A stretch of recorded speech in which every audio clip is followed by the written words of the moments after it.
Hello dear students, welcome back to my YouTube channel Amit Gupta classes once again and I hope you are enjoying yourself। और आज हम बात करने वाले हैं चैप्टर 4 क्वाड्रेटिक इक्वेशंस के कुछ इंपॉर्टेंट क्वेश्चंस के बारे में। ठीक है, आप लोगों ने ऑलरेडी 3 चैप्टर्स के वीडियोस देख लिए होंगे। अगर आप लोगों ने अभी तक नहीं देखा है तो चैनल पे जा करके उन सभी वीडियोस को आप देख सकते हैं, मैंने अपलोड कर दिया है। और जो भी इंपॉर्टेंट क्वेश्चंस हैं उन सभी की प्रैक्टिस कर लीजिएगा। ठीक है, क्योंकि जो भी क्वेश्चंस मैंने सेलेक्ट किए हैं वो लगभग चैप्टर में हर एक टॉपिक से मैंने इसमें इंक्लूड किया है, जो आपको हर तरीके के क्वेश्चंस को सॉल्व करने में आपकी हेल्प करेगा। तो उसको सॉल्व कर लीजिए और अपनी प्रैक्टिस कर लीजिए और अच्छे नंबर्स के लिए आप लोग अच्छे से प्रैक्टिस और करते रहें। ठीक है, चलिए पहले क्वेश्चन अगर हम बात करें तो इसमें लिखा हुआ है solve each of the following equation by factorisation. ठीक है, ये कुछ क्वेश्चंस दिए गए हैं, 4 क्वेश्चन मैंने लिए हैं और ये चारों क्वेश्चंस को आपको फैक्टराइजेशन मेथड से सॉल्व करना है। तो अब इसकी प्रैक्टिस ऑलरेडी आपको फैक्टराइजेशन आता होगा और क्वाड्रेटिक फार्मूले से भी करना होता है, वो भी आता होगा। तो इसमें कोई प्रॉब्लम नहीं आनी चाहिए, आप लोग अच्छे से प्रैक्टिस कर लीजिएगा। थोड़ा सा आप 2-3 दिन समय अपना दें पढ़ाई पर, ताकि आपका रिजल्ट यानी मैथ में जो भी आपकी प्रॉब्लम्स होती हैं, डर है, वो सब दूर हो सके। और आप प्रैक्टिस करिए, थोड़ा सा मेहनत करेंगे तो रिजल्ट भी आपका उसी प्रकार से आएगा। नहीं पढ़ेंगे तो उस तरीके से रिजल्ट आएगा, पढ़ाई करेंगे तो और अच्छा रिजल्ट आएगा। तो ये आपको डिसाइड करना है। ठीक है, अब बाकी क्वेश्चंस मैं आप लोगों को दे रहा हूं, इसकी प्रैक्टिस अच्छे से कर लीजिए। ठीक है, 2-3 दिन आप करिए अच्छे से, कि 11 मार्च को का पेपर ही है और फिर आपका थोड़ा सा रिलैक्स तो मिल ही जाएगा। ठीक है, चलिए क्वेश्चन नंबर 2 की बात करें तो determine the values of m for which the equation x² plus m 4x plus m minus 1 प्लस 2 is equal to 0 has real roots. Real roots के 2 कंडीशंस होते हैं, b² minus 4ac equal to 0 and b² minus 4ac greater than equal to 0। तो greater than और equal to 0 पे b² minus 4ac की value आपको put कर देनी है। लेकिन b कैसे मिलेगा, a कैसे मिलेगा, c कैसे मिलेगा, पहले इसको ओपन करने पे। जब ओपन कर लेंगे तो x के टर्म का जो वैल्यू होगा वो b की वैल्यू देगा, जो बाकी कांस्टेंट होंगे वो c देंगे और बाकी यहां से 1 मिल जाएगा a की वैल्यू, और उठा के पुट कर दीजिएगा, आंसर आपका मिल जाएगा। ठीक है, m की वैल्यू आ जाएगी। चलिए क्वेश्चन नंबर 3 की बात करें बच्चों तो लिखा हुआ है sum of the reciprocal of the Varun is 3 years ago and 5 years from now is 1/3, find his present age। जब भी इस तरह क्वेश्चंस लैंग्वेज में आए तो आपको प्रेजेंट एज मान लेना है। उसके बाद 3 years ago का उसका एज मानिए, 3 साल पहले क्या एज रही होगी, तो x माइनस आपका 3 हो जाएगा, और 5 साल बाद उसकी एज क्या हो जाएगी, x प्लस 5 हो जाएगी। अब उन दोनों का जो रेशियो है वो दिया गया है 1/3, उसको पुट कर दीजिएगा, आंसर आपका आ जाएगा। ठीक है, बहुत आसान सा क्वेश्चन है, यानी सम उनका दिया गया, sorry sum of the reciprocal. तो x प्लस 3 x माइनस 3 का उसका 3 ईयर्स एगो का एज हो जाएगा, 5x प्लस 5 उसका 5 ईयर्स के बाद का एज हो जाएगा। अब उनके रेसिप्रोकल का सम, तो x माइनस 3 का रेसिप्रोकल होगा 1/x माइनस 3 और उसका रेसिप्रोकल होगा 1/x प्लस 5। उन दोनों का जो सम है, उनका जो रेसिप्रोकल का दिया गया है वो रेशियो दिया गया 1/3, उस पर पुट कर दीजिएगा और आपका आंसर आ जाएगा। ठीक है, करिए, ट्राई करिए। हाँ, ये क्वेश्चन थोड़ा सा टाइम टेकिंग है, तो ध्यान रखिएगा। ये दोनों क्वेश्चंस मैं स्टैंडर्ड के लिए इसलिए लिया हूं कि इस बार के सिलेबस में दोनों ही टॉपिक्स जोड़े गए थे, बोर्ड एंड स्ट्रीम और पाइप और सिस्टम के क्वेश्चंस। तो ये दोनों क्वेश्चंस मैंने इसलिए लिए हैं कि उन्हें क्वेश्चन ध्यान रखना है। ठीक है, हालांकि बेसिक वाले बच्चे भी इसको लगा सकते हैं। इस तरह क्वेश्चन अगर आएंगे तो 5 नंबर कम से कम होगा, इस चीज का ध्यान रखेंगे। तो motor boat whose speed is 18 kilometre in still water takes 1 hour more to go 24 kilometre upstream and then return to the same point, find the speed of the stream and total time taken of the journey. ये questions मैंने बच्चों कराए हुए हैं, boat and stream के short tricks भी लिखवाए हुए थे कि कैसे निकालते हैं, तो उस पर आप ध्यान देखिएगा, एक बार पढ़िएगा फार्मूला, उस पर अप्लाई कीजिएगा और 1 आवर्स पे लेकर के सबको सॉल्व कर लीजिएगा। यूनिटरी मेथड लगाएंगे तो आपका आंसर आ जाएगा। ठीक है, तो इसको ट्राई करिएगा। नहीं ट्राई होगा तो मुझे बताइएगा, मैं इसके लिए भी एक सोल्यूशन वीडियो इसका बना करके आपको अपलोड कर दूंगा। ठीक है, चलिए ये भी सेकंड क्वेश्चन अगर देखें 5th वाला, तो लिखा है 2 pipes together can fill a tank in 15/8 hours. The pipe with larger diameter takes 2 hours less than the pipe with smaller diameter.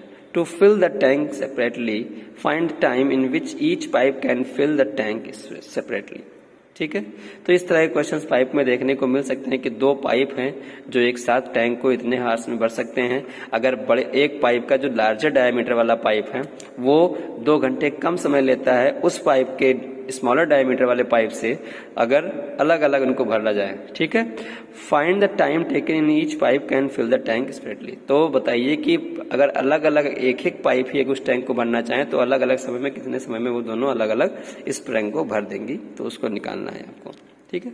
ये क्वेश्चंस भी आपका कॉम्पिटिटिव एग्जाम्स में एसएससी बैंकिंग में पूछा जाता है, हालांकि इस तरह के क्वेश्चंस, लेकिन ये आपके चैप्टर 4 में है और इसको आपको थ्योरेटिकली लगाना है, आपको बिल्कुल स्टेप बाय स्टेप लगाना है। तो इस तरह के क्वेश्चंस भी आपको कराए गए होंगे, अगर नहीं कराए गए होंगे तो आप देखिएगा आर एस अग्रवाल में, तो इस तरह के क्वेश्चंस आपको एग्जाम्पल्स में मिल जाएंगे। अगर आप फिर भी नहीं समझ में आएगा तो बोलिएगा, मैं आपको इसका सोल्यूशन प्रोवाइड करा दूंगा। हालांकि क्वेश्चंस थोड़ा सा टफ है, लेकिन प्रैक्टिस करने से ये भी आसान हो जाएगा, ठीक है। वही क्वेश्चन नंबर 6 की बात करूं तो कह रहा था product of two consecutive positive integers in 306 find the integers. तो इंटीजर्स मैंने बताया था कैसे मानते हैं, इंटीजर्स अगर कॉन्जिक्यूटिव लेना है तब कैसे लेंगे, इवन कॉन्जिक्यूटिव लेना है तब कैसे लेंगे, ऑड कॉन्जिक्यूटिव लेना है तब कैसे लेंगे। सारी चीजें मैंने पढ़ाई हुई हैं, आपको पता भी होगा, उसके अकॉर्डिंग आप उसको मान करके इसकी वैल्यू पुट करके आंसर निकाल सकते हैं, ठीक है। चलिए क्वेश्चन नंबर अगर मैं 7 की बात करूं बच्चों तो लिखा है if x is equal to 1/3 √3 is a root of the equation px² plus √3 minus √2 into x minus 1 is equal to 0 find the value of p² plus 1। तो पहले यहां से आप p की वैल्यू निकालिए।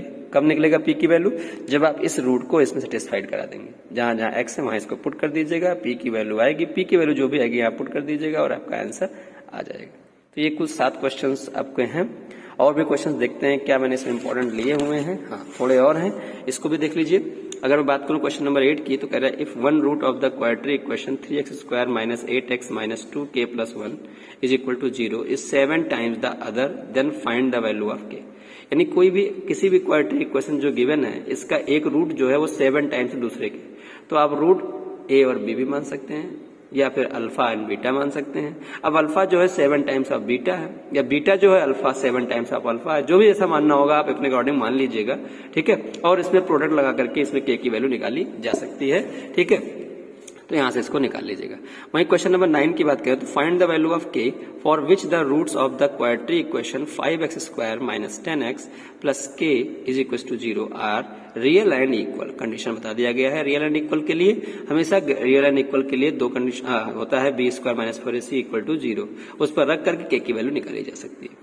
क्वेश्चन नंबर 10 की बात करें बच्चों तो लिखा हुआ if alpha and beta are the roots of the equation ax² plus bx plus c equal to 0 then alpha upon a beta plus b plus beta upon a alpha plus b। a है ये a है, ये भी a है, ठीक है। इस चीज का ध्यान रखिएगा, ये किसके इक्वल होगा। तो पहले यहाँ सम ऑफ रूट और प्रोडक्ट ऑफ रूट निकालिए, फिर जो आएगा इसको सॉल्व करिए, उसमें जहां जहां सम आएगा वहां सम का रख दीजिएगा वैल्यू, और जहां प्रोडक्ट आएगा वहां प्रोडक्ट की वैल्यू रख दीजिएगा और आंसर आ जाएगा, ठीक।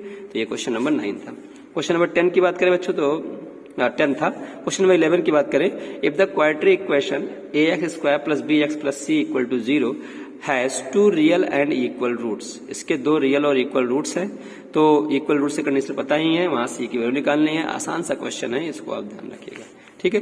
वही क्वेश्चन नंबर 12 की बात करें find the value of k for which the roots of the quadratic equation are real. तो इस रियल है तो रियल के लिए 2 कंडीशन होते हैं, ग्रेटर देन और इक्वल टू, दोनों पे रख करके k की वैल्यू आ जाएगी, ठीक है। हमेशा साइन जो रहेगा real and equal greater than और इक्वल टू का रहेगा, वो सॉल्व कर लीजिएगा। मैं क्वेश्चन नंबर अगर मैं 13 की बात करूं बच्चों तो क्वेश्चन नंबर 13 कह रहा है find the quadratic equations if x is equal to √5 plus √5 plus √5 plus dot dot dot infinity. एक ये पैटर्न चल रहा है इन्फिनिटी तक, यहाँ पर x इक्वल टू दिया गया है, पूछा है कि इसको एक क्वाड्रेटिक फॉर्म में बनाइए, क्वाड्रेटिक इक्वेशन बनाइए। तो इस तरह के क्वेश्चन आपको इंपॉर्टेंस लिए ले रहा हूँ कि इस तरह के क्वेश्चन आपको नया है और इस तरह क्वेश्चन शायद आप लोगों ने अभी तक लगाया है कि नहीं लगाया है ये, तो इसको बताइए, आपको प्रैक्टिस करना पड़ेगा। इस तरह के क्वेश्चंस आपको कॉम्पिटिटिव में ज्यादा देखने को मिलते हैं, लेकिन ये था हमें मिला तो ये क्वेश्चंस पूछे गए थे, इंपॉर्टेंट लगा तो मैंने इसको इस बार दे दिया है। इसकी प्रैक्टिस आप लोग कर लीजिएगा, कोई प्रॉब्लम होती है तो मुझे कमेंट बॉक्स में बताइएगा। बाकी क्वेश्चन नंबर 14 इस तरह के क्वेश्चन देख सकते हैं। सॉल्व फॉर x करना है तो इसको पहले सिंप्लीफाई करिए, क्वाड्रेटिक फॉर्म बनाइए, उसके बाद फैक्टराइजेशन से या क्वाड्रेटिक फॉर्मूला जिससे भी चाहिए उसको आप निकाल सकते हैं, ठीक है। सेम क्वेश्चन नंबर 15 भी है, ये इंपॉर्टेंट मान के चलते हैं, ठीक है, आया हुआ क्वेश्चन है, तो इस चीज को भी ध्यान रखिएगा, ये दिया गया है, इसको सॉल्व करना है, तो इसको भी आप लोग सॉल्व कर लीजिएगा। वही क्वेश्चन नंबर 16 की बात करें बच्चों, तो ये क्वेश्चंस भी आपका एक्स के लिए सॉल्व करना है, फिर क्वाड्रेटिक बनाएंगे और इसको सॉल्व कर सकते हैं। यानी बस यहाँ ध्यान रखिएगा, ये जो कंडीशन लिखी होती है इसका मतलब है कि एक्स की वैल्यू ना तो -1 हो सकती है, ना -2, ना -4। क्यों नहीं हो सकती? क्योंकि यहाँ पे जैसे रखोगे आप इसका नॉट डिफाइंड वैल्यू दे देगा, तो इसलिए इसके अलावा कोई भी आंसर आ सकता है, लेकिन ये तीनों नहीं आएंगे। ठीक है, तो ये कुल टोटल आपने 16 क्वेश्चन इसमें इंपॉर्टेंट चूज किए थे, जो कि सारे टॉपिक्स का निचोड़ था कि जैसा ऐसा टॉपिक्स है किस किस तरह के क्वेश्चंस आपके बन सकते हैं। तो इसके अकॉर्डिंग मैंने इसको क्वेश्चंस को इसमें अपने इंक्लूड किया था इस वीडियो में। ठीक है, तो आशा करते हैं कि सारे क्वेश्चंस आपको अच्छे लगेंगे और आप इसकी प्रैक्टिस करेंगे, और बाकी जो वीडियोस हैं उसको भी देखिए, प्रैक्टिस करिए और अच्छे से मेहनत करिए ताकि रिजल्ट आपका अच्छा आ जाए। मिलते हैं नेक्स्ट वीडियो में, चैप्टर 5 का होगा और उसमें भी आपको इंपॉर्टेंट क्वेश्चंस बताए जाएंगे। तब तक के लिए आप लोग पढ़ाई करें और खूब अच्छे से मेहनत करें ताकि रिजल्ट अच्छा आए। वीडियो अच्छा लगा होगा तो लाइक, शेयर और सब्सक्राइब जरूर कर लीजिएगा। नए होंगे तो, अगर पुराने स्टूडेंट्स हैं तो इसको शेयर जरूर कर दीजिएगा। मिलते हैं नेक्स्ट वीडियोस में, तब तक के लिए आप लोग पढ़ाई करें। Thank you.